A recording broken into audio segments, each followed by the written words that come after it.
All of the views and opinions expressed here are those of the individual speaking and may not be representative of KONIG American. At times, language may be considered vulgar. Listener discretion is suggested. You are now listening to the KONIG Behind the Wheel podcast.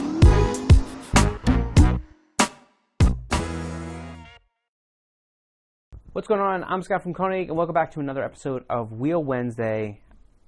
Did I say I'm Scott from KONIG? I am. I still am. That's Nick from KONIG. And welcome back. It's good to have you here as we do every weekend, every Wednesday. Every weekend? Every weekend, every Wednesday. So let's get into a few housekeeping things before we move on to anything. First off, if you wouldn't mind throwing us a thumbs up and subscribing down below. Next, remember that you only have a few more days to enter into our giveaway. It's going on. You ask about it, people say, when are you going to do a giveaway? We're doing a giveaway. Now. It's been running for now almost 2 weeks.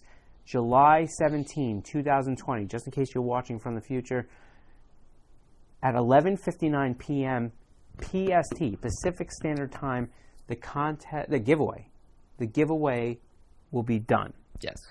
We will announce the winner on our YouTube channel 24 hours after. I'm sorry. Within the week after that. Yeah. So in the following week, we're gonna basically put up a video on our YouTube channel, and it will be live for 24 hours, where it will say who the winner is. Right. In that 24-hour period, you must get in touch with us. And if not, that's right. Then sorry. So the best thing to do is turn on the bell notification, so that way you get alerted every time. So make sure you're subscribed, make sure you have the bell notification on, and make sure you get it rolled. I will tell you that I was looking at the number of people that have entered the giveaway already. And because this contest requires just a little bit of effort, and again, go back 2 weeks ago, look at the podcast we did. It explains all the rules, terms, conditions, all that stuff. I know it's 30 minutes. Watch it. It will tell you everything you need to know. But I've been looking, and because it requires some effort, you have a great chance at winning a set of wheels. And we're going to be giving away some T-shirts. Sometimes. Yeah.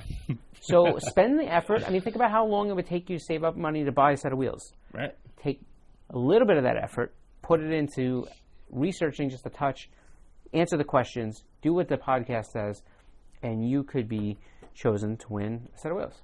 Yeah. That's simple. Curious to see who's going to win. Yeah. Fair. So let's get into today. Today we're talking about TPMS sensors, and we're not really talking about how they function and work and the important. We're basically talking about, with TPMS sensors, we get a lot of questions about, do you need to put them into your new wheels? Right. Should you use them with your new wheels? Can I leave them out of my new wheels? And those types of questions. So we're going to really be talking about how it affects when you change your wheels, and less to do with how the systems actually function. Right. So it's not so much whether or not you really need them, or we'll touch on it a little bit. All right. So I'll explain briefly how the TPMS works. Okay. Tire pressure monitoring systems. They work by essentially using sensors that are either in the tire, in the wheel, or there are somehow on board the vehicle. Sometimes they're like optical hall sensor type things. Right. To detect when your car or when your tire is low on air pressure. Now, the ones that use sensors in the tire, they're a pressure sensor, and it's looking for different frequencies so that it can actually tell you what the pressure of your tire is. Some vehicles, like German vehicles, Volkswagens, Audis, some of them Mercedes-Benz, they use this optical hall type effect where it allows them to see the circumference of the tire and the rotation, and essentially that is what they're using to decide if a tire is a little shorter or whatever it may be, and that's how they know that the air pressure has decreased in that tire. Right. Okay. So, getting into TPMS, the one thing you should understand is that, TPMS was started roughly 2005, where the U.S. government had mandated that on any car produced after 2005 that there was a tire pressure monitoring system on board. That they have to have it no matter what. Right. That the car would have to have it. Now, some states do require it as part of an annual vehicle inspection. New York being one of them. So. Oh, really? Yeah. So if your car came with TPMS, you can't roll in there with a TPMS light on. Right. Right. I mean, are there ways around it? I mean, like if they, they for the most part just do your check engine light, like when they plug in the OBD2 scanner. Does it read? Yeah. I don't know if I don't know if the New York State system does, and I also don't know if certain cars do and certain cars don't. Okay. So I think that's valid. But, when it comes down to TPMS, TPMS, sometimes it operates independently, meaning that the system is very primitive and it was only designed to tell you your tire pressure. Right. And other times, the TPMS system is a little bit more advanced, and the vehicle actually relies on that TPMS sensor to give the proper air pressure, so it understands if for some reason you have a vehicle stability system, traction control system, they may depend on a certain number of revolutions that it's expecting of the tire to judge whether the tire is slipping or anything like that. Right. Well, if it's using a TPMS sensor to basically say, hey, this is the proper air pressure, so this tire is actually slipping, there may be, interdependencies of vehicle systems. So that's the one, thing you need to keep in mind. Is it going to drive your car nuts if you don't have a properly working TPMS system? Right. Well, what are some of the other things that it can mess with? Like, what do they, combine the TPMS with? Again, vehicle stability systems, traction control systems, not always, but sometimes. And especially the more sophisticated of a car you go, a lot of times the more interdependent sensors and systems are. Right. Right? Okay. A good example might be like the Volkswagen system. Like it may also, the same sensor that may, and I don't know this for 100%, but same sensor that may optically see if the tire is the correct rolling diameter. Now he's going to make me do it. That sensor may also be used for the traction control systems or whatever it may be to track if that wheel is slipping or not. So I don't know that for a fact, but again, there's interdependency of systems. Right. So when you go to get a new set of wheels, the most commonly asked questions we get are, should I buy a new set of sensors? Can I leave the sensors out? Can I use the old sensors? Can I use my current sensors and move them over to a new set of wheels? Right. So let's address those real quick. The first thing is, as far as can you swap them over to a new set of wheels? Absolutely. Again, some systems don't need the sensor at all in the tire. A Volkswagen, German stuff, like I said. Right. And really, you don't have to worry about a sensor. You put your wheels on, as long as they're the same size tire, and you basically just hit this reset button, and essentially it will figure out the right size, like where everything is, and give you the baseline. Mm-hmm. When it comes down to using your sensors out of, let's say, your current OE wheels or a set of wheels you have in the car right now, what I tend to like to do in those cases is, sometimes I personally bring my wheels to a shop, right? I don't like people messing with my car. They always want to pull it in for you or anything like that. I don't really don't touch my stuff. Or right? like they'll use, or like they just won't take as much care with it. Like they'll just go at it with the impact gun. Next thing you know, like they scratched it because Yeah, so I personally don't like bringing my car anywhere. I like to just bring them. I feel that. Right. So a lot of times what I'll do is I'll get the car up in jack stands or use my quick jacks, put the car up, take all four wheels off. Just go to the tire shop. Throw them in the back of my wife's truck or my truck or whatever it is, and drive over to the tire shop and say, hey, here we go. Now what I do is as I'm taking the wheels off, I have a wax pen or even a piece of chalk, and what I'll do is I'll actually mark the tires, right? So I'll put RF for right front and LF for left front and RR for right rear. And what I do is when I get there, I say, hey, look, I've labeled all the tires for you. Can you please make sure when you swap them over, you write the same thing. Do the same thing on the new tires. Yeah. So when I go back to the car, I know exactly which corner. This way I don't have to recalibrate TPMS. You know what I mean? Same size tires, same. All I'm doing is just making sure the sensors go back in the right place. Yeah. If you don't have that luxury, a lot of times wheel and tire shops will have TPMS tools, and they're able to do that automatically. You may not even know. You walk out, everything's great. Don't even know anything about it. Sometimes your vehicle can do it automatically, like BMWs are like this. You go through the menu on your navigation screen, on your radio screen, and you're able to go to TPMS, reset, and the thing will find the sensors that are in the tires. Gotcha. Recalibrate them. And then obviously there's different tools. So I have a TPMS tool, so I'll use that to change between multiple sets of wheels. It's a universal one, or is it like car? It's universal. So it allows me to basically do most vehicles. Well, for your car, you have it in the valve stem. Well, it's in the tire. So in the tire. Yeah. So it's connected to the valve stem. Oh, okay. Sleepy? Oh yeah. Anyhow, a lot of people are like, "You tired on these things?" You're like, "Why are you always yawning?" I'm tired. We stay up late. Yeah. It takes a lot to produce this stuff for you guys. But yeah, so going back to the original questions, can you use your TPMS sensors from your current wheels? Yes.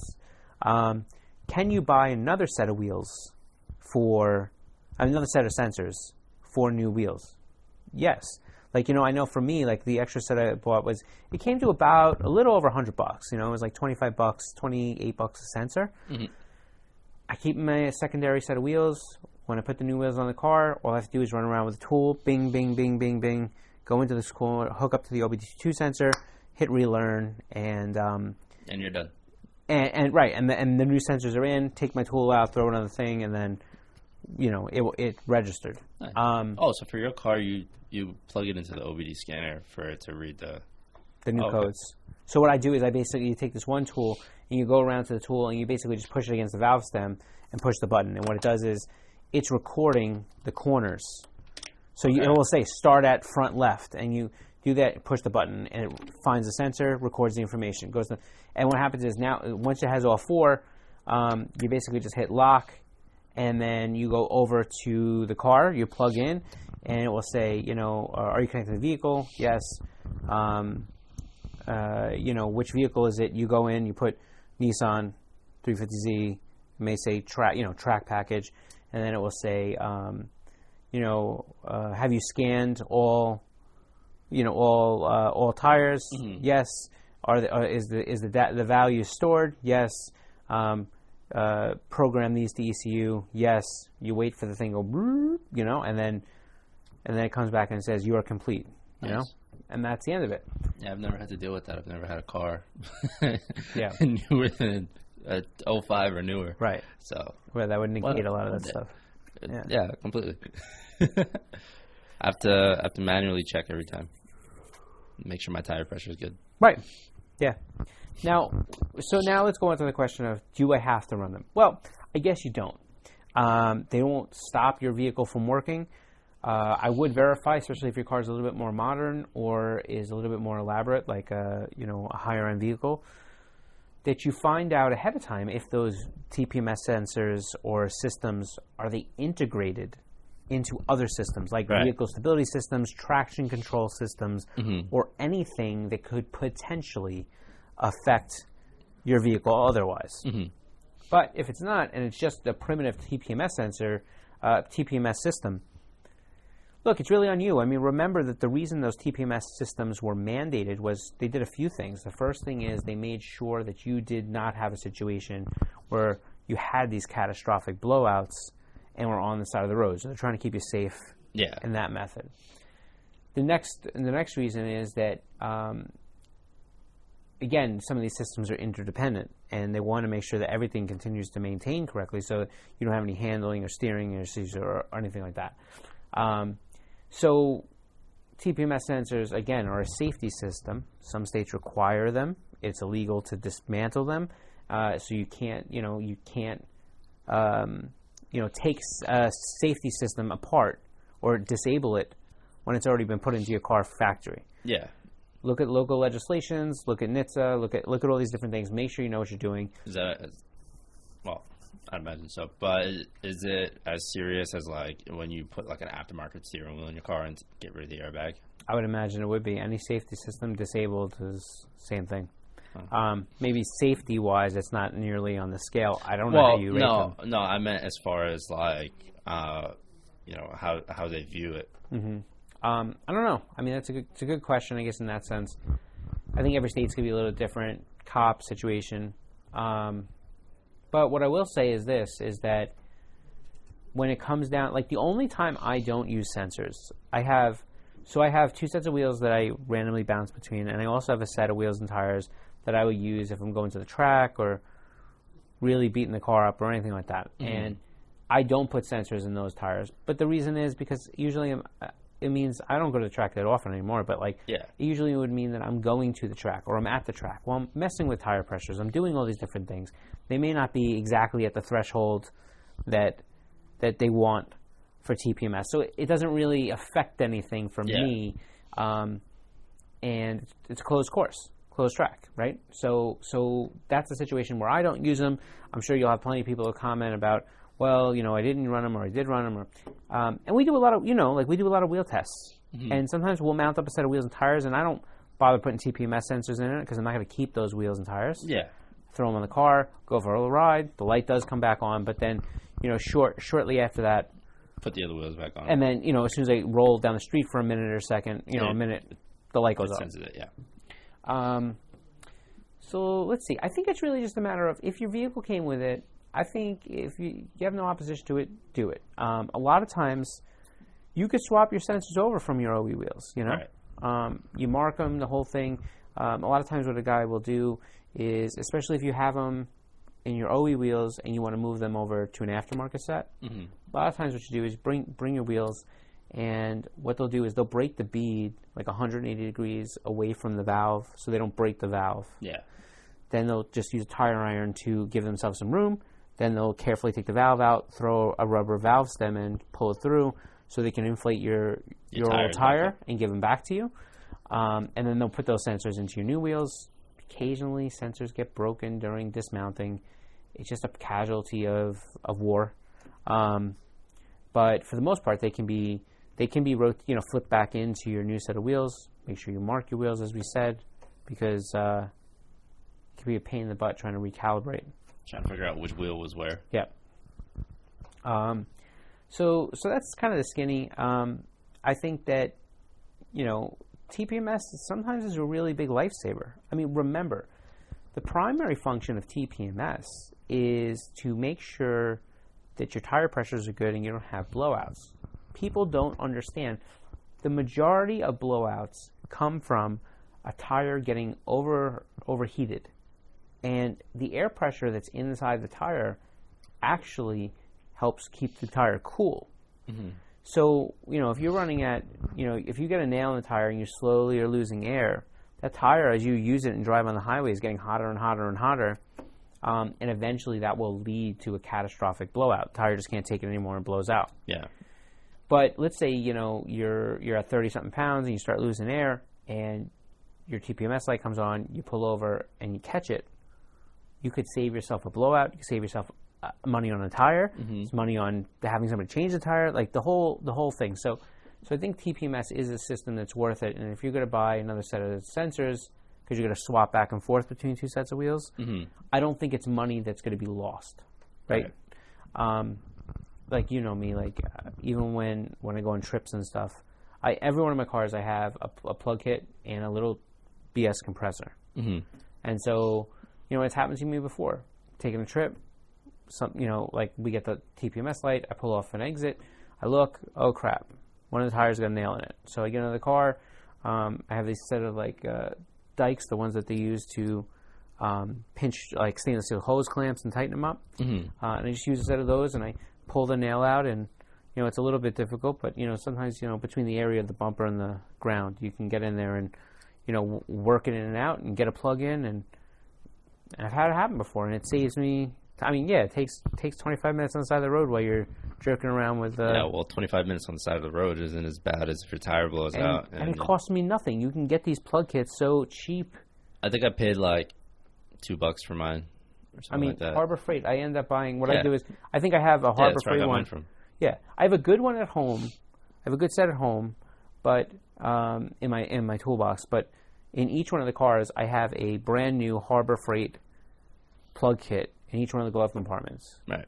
Because it's $5, and it's there. Like, it gives you 4 or 5 plugs.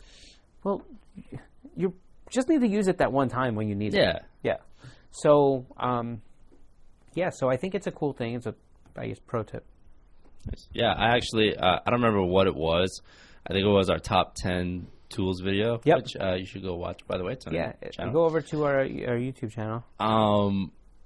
I was at Harbor Freight buying like a whole bunch of other stuff, and I was like, I should get a tire plug kit. Yeah. Threw it in the CRV, and it's been there since. Yeah.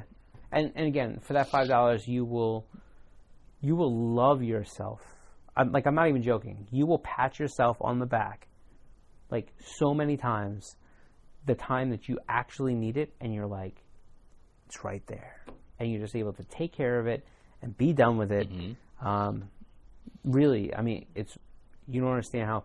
And like, I'll tell you, like one time, I mean, I've plugged more than a few tires on the side of the road, but so one time it happened to my wife and I we were taking a trip, and it happened, but there was one time it happened to me at night, and I'll tell you that like I was stuck on, so right where the Belt Parkway goes into the Southern State. Okay, yeah, I pass that every day. Yeah, so right in that area, and it's like borderlines Queens, borderline Long Island. Right. So it's just an awkward place, but it happened at like I think like 12:45 at night. I think we were coming back from a show, and you know what it's like to try to get a tow truck that time of night, or get somebody like a AAA or anything like that to come out and help you. Like it's. I'll tell you one thing: it's really easy in rush hour. All the freaking accidents. Yeah. It's like you can't stop them from towing your car. Right. It's true. But yeah, that's accurate. Past certain hours, like no cars on the road, no tow trucks. And like you make a phone call, but like there's only so many people, so all of a sudden still open. Yeah. It'll take you 3 hours to get somebody to come help you. Right. So this way, I pulled off, and I was in the mud, and I was dirty, and I was upset, and it was cold because it was like halfway in the winter. Yeah. But after about 25 minutes of messing around with it, I was able to get the tire plugged, get air back in the tire, and get going again. And you know what? Like, just the fact that I was inconvenienced stinks, but it was way better than all the money that would have happened if roadside assistance had come. Right. I mean, still a spare tire also. Yeah, there is. But I'll tell you a couple things about that. The first thing is some of these cars now are coming without spares, or they don't come with full-size spares. They come with donut spares. Yeah. On the Space Savers. And, for the cars that don't come with a spare, and they have either the can of Fix-A-Flat, and by the way, whichever OE decided that was a good idea,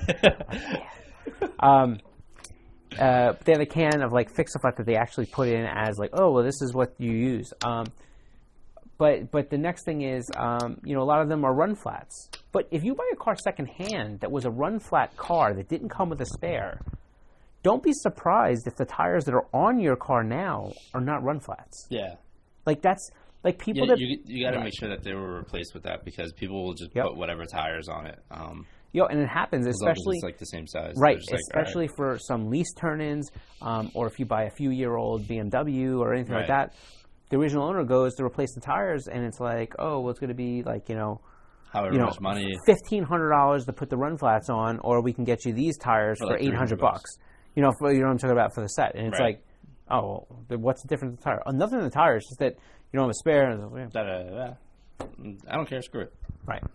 And then you inherit a car that doesn't have run flats, and you don't have a spare. So, plug it. Actually, picked up a spare for the CRV recently. What junkyard did you get it at? Facebook Marketplace. Yeah. Saw somebody was selling. He was selling a full set, and it was like $100 for the whole set. And I was like, man, I just need one. Like, what am I going to do with the remaining 4? And like, he was like, no, you got to buy them all. So I was like, screw it, I'll buy them all and sell the set. Yeah. And I get there, and I was looking at them. There was one that had like a really good one. And he was like, oh, are you coming? Some guy's going to come and pick them up. but I told him you're coming from Brooklyn. I have to go to Jersey. I told him you're coming from Brooklyn, so I told him, no, I get there. And I was like, I just want the one. Can you tell the other guy to, like, come and pick up the rest of them? He was like, all right, let me see what he says. The other dude actually came, bought the remaining ones, and I picked, like, the best one spare. Nice. Out of the whole set for, like, $20. Nice. So, yeah, I have. Can't go wrong. What kills me is, like, I went to my mom's house to, like, help her out with something, and I found a multitude of different wheels I've taken off my cars. That she's like, can we get rid of these one day? And I'm like, I don't know what to even do with them, but, like, I got stock Bug Eye WRX wheels. I got, nice. I have 2 sets of Eclipse wheels. Facebook Marketplace. I don't even want to mess with it. I just want them gone. So if anybody wants some wheels, give them to me. I'll put them on Facebook Marketplace.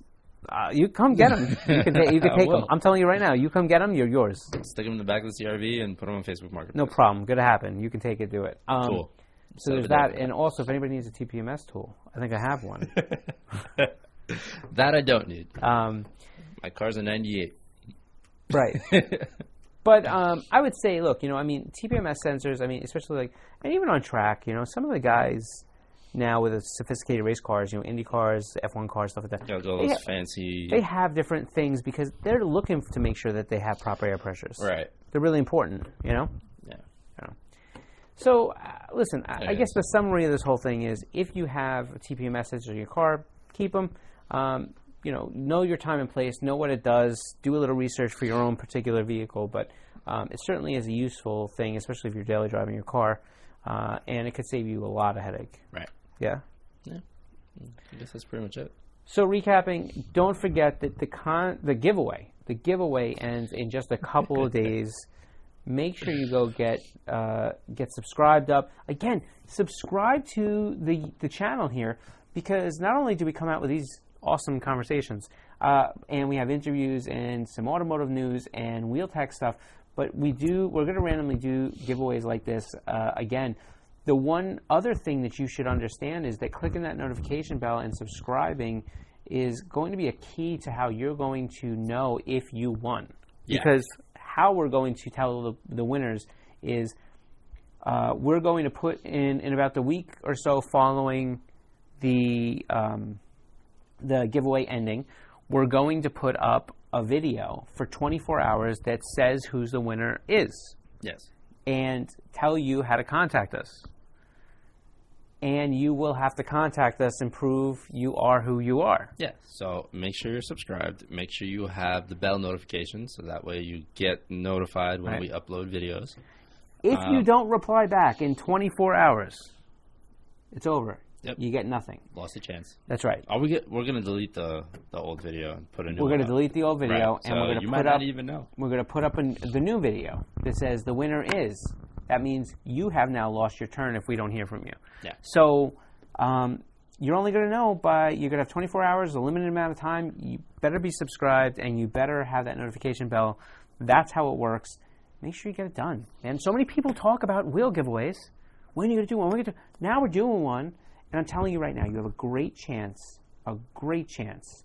of possibly winning a set of wheels or a t-shirt or something like that through this giveaway contest. I've seen how many people have made the effort. You have a good chance. It's time. Do it. Yeah. That's it, right? I'm pretty sure that's it. All right. So that is it. Take care of yourself. Have a good week. We will catch you back here next Wednesday. And as always, we're live on Facebook and Instagram and all that stuff, 3 p.m. Eastern. Yeah. Yeah. Take care. Peace.